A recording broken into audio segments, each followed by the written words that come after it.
आपके लिए मैं भी जवाब सवाल देता था। हूं, मैं जवाब देता हूं। अभी इन्होंने कहा है ये दिल मांगे मोर, तो मैं फिर एक और उसमें जोड़ देता हूं कि दरवाजे को कुंडी लगाओ, कोई बाहर ना जाने पाए।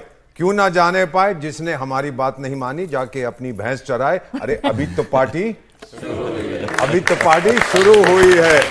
आपने पाकिस्तान के बारे में पूछा। जब मैंने विदेश सेवा में कदम रखा था 1973 में, 74 साल की मेरी उम्र है। ये अलग बात है कि मैं अभी भी बहुत हैंडसम हूं, लेकिन उस समय क्या हुआ था जब मैं भर्ती तो उस समय हमें बताया गया था कि पाकिस्तान की स्थिरता भारत के लिए बहुत जरूरी है। Total nonsense. इतने साल हो गए, पाकिस्तान कहता है कि मेरे जीने का मकसद यही है कि मैं आपको तंग करूं। 4 टुकड़े होने वाले हैं, आप देख लीजिएगा साहब। ये सिंधु नदी का पानी जो हम बंद कर रहे हैं, भरोसा करिए हम पर, हम जानते हैं हम क्या कर रहे हैं। अगले साल की आखिर तक एक बूंद नहीं जाएगा, जो आपके लीडर्स ने कहा। फिर क्या होगा?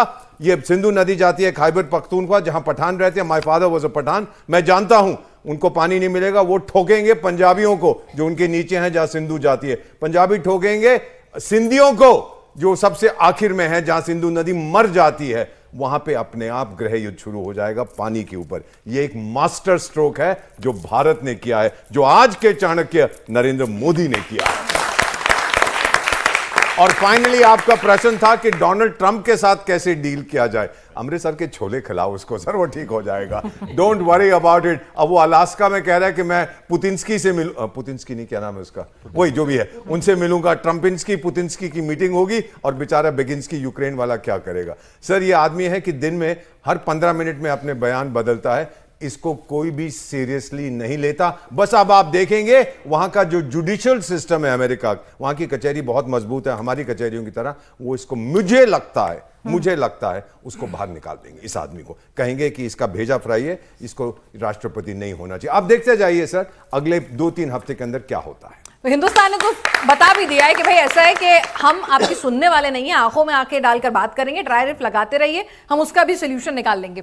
जी नमस्कार, मेरा नाम प्रभात त्रिपाठी है, मैं दिल्ली के सकरपुर से हूँ। मेरा सवाल इस पैनल से ये है कि आज पूरी दुनिया युद्ध के इसमें भटक रही है। भारत पाकिस्तान का अपना मसला है, गाजा में अलग, यूक्रेन और रशिया का अपना मसला है, चाइना और ताइवान का अपना मसला है, और इसमें ट्रंप साहब को नोबेल शांति पुरस्कार पाने का अपना मसला है।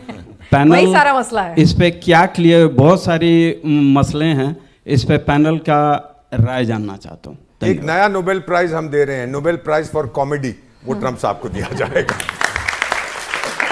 जी नमस्ते सर, मेरा सवाल यह है कि 38,000 वर्ग किलोमीटर जो है नेहरू जी थोपा हुआ second prime minister Nehru ji ये दे दिए चाइना को। तो उसमें हमारा हिंदुओं का सबसे प्रमुख तीर्थ स्थल कैलाश मानसरोवर भी है। तो वो उस पर जो है हमारा सेना का कितना फोकस है, हमारा भारत सरकार का कितना फोकस है, वो वापस आएगा या नहीं? मतलब ये दिल मांगे मोर यहाँ पे शुरू हो गया है कि ये पाकिस्तान में घुस कर मारा, तो अब कह रहे हैं कि चीन, अरे चीन से तो भी बात कर रहे हैं सर। बताइए दुबे सर, आप मुस्कुरा रहे हैं। देखिए होके आए वहां मैं होके आया हूं, और वो सिचुएशन अभी तो पार्लियामेंट में आपने चर्चा सुनी कि जब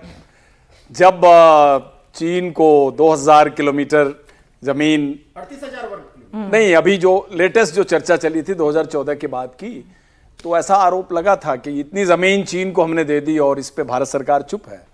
तो उस पे जो आप जो प्रश्न कह रहे हैं, ये प्रश्न उसका उत्तर बन के आया था, जहां तक मुझे याद है। तो इसमें माननीय गृह मंत्री ने बयान दिया था कि जो भी चीज हमारे सामने हुई है, निश्चित रूप से वो तो हमारी जिम्मेदारी है भाई, हम सरकार में हैं, वो जिम्मेदारी तो हम लेते हैं। लेकिन ये बताइए, जो चीज आपके टाइम में हुई उसकी जिम्मेदारी कौन लेगा? ये प्रश्न उन्होंने काउंटर क्वेश्चन पूछा था, मुझे याद है, मैंने प्रोसीडिंग उस दिन की देखी थी।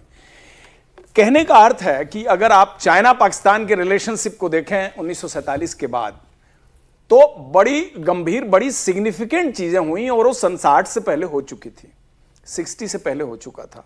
62 तो एक क्लाइमैक्स था वार के तौर पे, और वो भी हमारी बहुत बड़ी पॉलिटिकल और डिप्लोमेटिक हार मानी गई थी कि we could not sense a war which was hovering on head. हमारे सिर पर वार मंडरा रहा था, और उसी से ठीक पहले हमने चाइनीज लीडरशिप का इतना बड़ा इस्तकबाल किया था भारत के अंदर, और उसके बाद हमारे सामने एक अटैक के फॉर्मेट में आया। और एक बात आपकी सही है कि उस समय एक बड़ा भूभाग चला गया भारत के पास से। लेकिन अगर आप आज की पोस्चरिंग देखिए तो हम आज बहुत ही मजबूती से इस चीज का सामना कर रहे हैं, और उसका सबसे बड़ा एग्जाम्पल है गलवान। आप गलवान के साथ जो 2 कन्फ्लिक्ट चाइना से हुआ, चाइना को इसी बात की तकलीफ है, उसको इसी बात की तकलीफ है कि गलवान जैसा काम करके खींच के उनके दांत से हम लेके आए, और चाइना को 2 साल बाद वापस अपनी पोजीशन पे जाना पड़ा। 2 साल तक वो इंतजार करता रहा, यानी उसने टेस्ट किया हमको कि क्या ये भारत वही है। ये भारत वही नहीं है, चाइना वापस गया। और नंबर 2, 13 जुलाई को, अगर आप में से बहुत सारे लोगों को पता होगा, जो हमने 20 किलोमीटर अंदर म्यांमार के अंदर काम किया है, PLA, NSCN-K, और उसके बाद आपको मालूम ही है उल्फा जो इंडिपेंडेंट ग्रुप है। हम इस पे कहीं आपको बाहर बहुत चर्चा नहीं मिलेगी।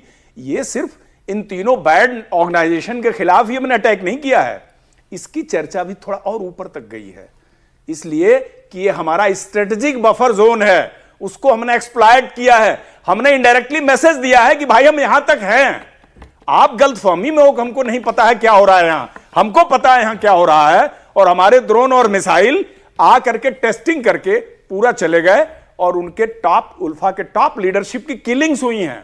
ये चीज बहुत चर्चा में है, इसको ऑफिशियली शायद इसमें बहुत आपको बातचीत करने को नहीं मिलेगा। तो आज का भारत और पाकिस्तान के साथ ऑपरेशन सिंदूर के दौरान आपने अभी सुना अपने बोरा सर की बात कि उनके जो हथियार हैं मेड इन चाइना, वो क्या एक्सपोज हुए हैं। आज के तारीख में पाकिस्तान गाली दे रहा है कि ये क्या लेके आए तुम, ये तो कुछ चले नहीं। एयर डिफेंस सिस्टम बर्बाद है उनका, उनके एयरक्राफ्ट बर्बाद हैं। मेड इन चाइना कौन खरीदने को तैयार है आज के तारीख में, बताइए। इंडियन मार्केट, इंडियन वेपन, दुनिया में 15 देशों का सप्लाई ऑर्डर ब्रह्मोस के लिए पड़ा हुआ है हमारे पास। ब्रह्मोस खरीदने के लिए 15 कंट्रीज क्यों में है, हमको ब्रह्मोस दो। डिफेंस पार्टनरशिप जर्मनी रत्नागिरी में लगा रहा है रिलायंस के साथ, आप सोच सकते हैं जी। रत्नागिरी में जर्मनी इन्वेस्ट कर रहा है। तो हम आज अलग हैं, हम आज वो नहीं है जो 32,000 किलोमीटर दे चुके थे। आज हम वो हैं कि हमसे 1 इंच लेने के लिए भी किसी भी कंट्री को सोचना पड़ेगा। और ये एग्जाम्पल आपके सामने है। बहुत शानदार। तो ये न्यू इंडिया है और ये न्यू नॉर्मलिटी। इन्होंने जिक्र किया कि वो ड्रोन्स गए थे पिछले महीने, ठोका था। सर हमारे थोड़ना थे, हमने मारा था, पर हमारे थोड़ना थे। मैं तो कह रहा हूं सर, तो डिप्लोमेटिकली आपको तुरंत करेक्ट कर दिया गया। मैं सीधा कह रहा हूं मैडम, हमारे ड्रोन से हमारे थोड़ना थे। कमाल कर रहे हैं, हमने मारा था, हमारे ड्रोन थोड़ना थे। मुझे क्या पता किसके थे, मुझे किसी ने पूछा ही, मैंने पहले ही कह दिया तू कौन, मैं खामखा, मैं बीच में बेगानी शादी में क्या कहते हैं, अब्दुल्ला दीवाना। मुझसे किसी ने पूछा ही नहीं किसके ड्रोन है, मैंने अपने आप कह दिया मेरे नहीं है। अब मेरे थे कि नहीं थे ये तो आपको दुबे साहब बताएंगे। लेकिन ठोका हमने, और क्या संदेश दिया। फाइनली एक संदेश, दलेर मेहंदी का गाना, ओए पंगा ना लेना, नहीं तो बहुत मारेंगे तुमको।